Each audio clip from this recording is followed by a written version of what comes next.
आप चौंक जाएंगे सुनकर कि कौन सा मुख्यमंत्री है सबसे अमीर और किस मुख्यमंत्री के पास है सबसे कम पैसा। 30 में से 29 मुख्यमंत्री करोड़पति हैं, केवल एक मुख्यमंत्री हैं इन सब में से सबसे गरीब, जिनकी संपत्ति है 15 लाख से कुछ ज्यादा। एडीआर की रिपोर्ट ने बताया कि किस मुख्यमंत्री के पास है कितना पैसा, कौन है सबसे अमीर, किसने कितनी पढ़ाई की है और किसके ऊपर है किस जुर्म के गंभीर आरोप। हेलो, मैं हूं साहिबा खान और आप देख रहे हैं अनकट। आगे बढ़ने से पहले अनकट को लाइक, शेयर और सब्सक्राइब जरूर कर लें। तो जी, आज की बड़ी खबर यह है कि एसोसिएशन फॉर डेमोक्रेटिक रिफॉर्म्स और नेशनल इलेक्शन वॉच यानी कि NEW ने एक रिपोर्ट जारी की है। रिपोर्ट में भारत के 30 मुख्यमंत्रियों की संपत्ति का ब्यौरा देकर बताया गया है कि कौन कितना अमीर है, कौन कितना गरीब है। मगर पहले हम बताएंगे जिस संस्था ने ये खुलासा किया है वो क्या है। तो दोस्तों, क्या है एडीआर? एडीआर का फुल फॉर्म है एसोसिएशन फॉर डेमोक्रेटिक रिफॉर्म, जैसे कि मैंने पहले भी बताया। हिंदी में मतलब समझेंगे तो उसका मतलब होता है लोकतांत्रिक सुधारों के लिए एक संघ। एडीआर की स्थापना 1999 में IIM अहमदाबाद के प्रोफेसर्स के एक ग्रुप ने की थी। इनका लक्ष्य था लोकतंत्र को मजबूत करना। 1999 में इसी ग्रुप ने दिल्ली हाई कोर्ट में एक PIL यानी कि पब्लिक इंटरेस्ट लिटिगेशन फाइल की। इस PIL में कोर्ट से रिक्वेस्ट की गई थी कि वो चुनाव लड़ने वाले उम्मीदवारों का क्रिमिनल, फाइनेंशियल और एजुकेशनल बैकग्राउंड चेक का खुलासा करे। इसी PIL के आधार पर 2002 में और बाद में 2003 में भी सुप्रीम कोर्ट ने चुनाव लड़ने वाले सभी उम्मीदवारों के लिए चुनाव आयोग के साथ एक हलफनामा एफिडेविट दायर करके चुनाव से पहले आपराधिक, वित्तीय और शैक्षिक बैकग्राउंड का खुलासा करना जरूरी कर दिया। पहली बार 2002 के गुजरात विधानसभा चुनाव में ऐसा हुआ कि चुनाव में खड़े हो रहे उम्मीदवारों को अपना अपना पूरा बैकग्राउंड देना पड़ा।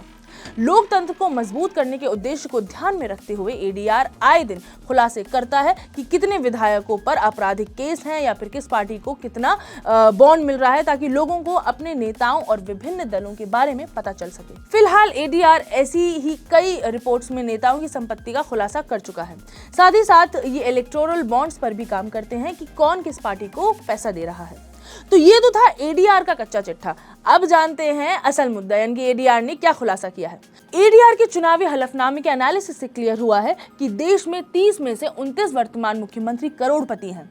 इनमें से आंध्र प्रदेश के मुख्यमंत्री जगन मोहन रेड्डी की संपत्ति सबसे ज्यादा है, यानी कि 510 करोड़ रुपए। रिपोर्ट्स के अनुसार पश्चिम बंगाल की मुख्यमंत्री ममता बनर्जी की संपत्ति सबसे कम है, यानी कि 15 लाख से कुछ ऊपर नीचे। वहीं मुख्यमंत्री पिनराई विजयन और हरियाणा के मुख्यमंत्री मनोहर लाल की 1-1 करोड़ की संपत्ति है।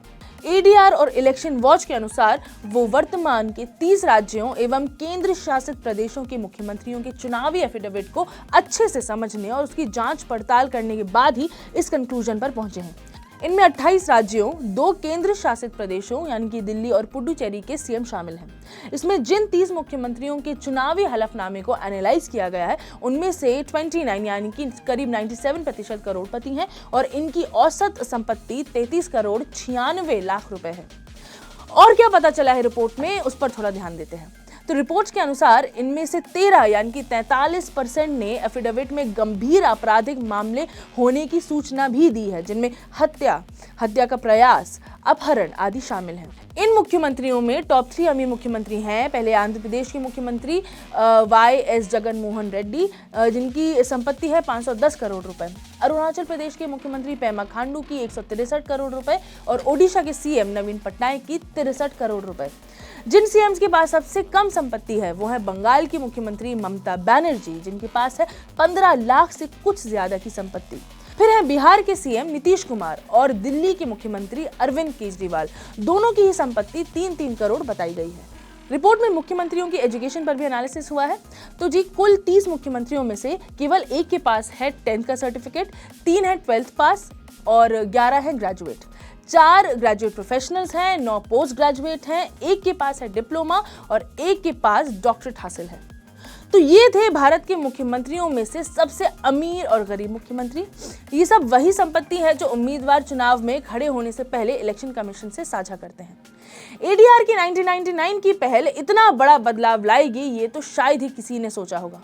और ये जरूरी भी है कि हम जानें कि जो हमें संसद में रिप्रेजेंट कर रहे हैं वो खुद कितने पानी में है। ऐसी ही खबरों के एनालिसिस देखने के लिए देखते रहें अनकट। मैं हूं साहिबा खान, मुझे दें इजाजत, नमस्कार।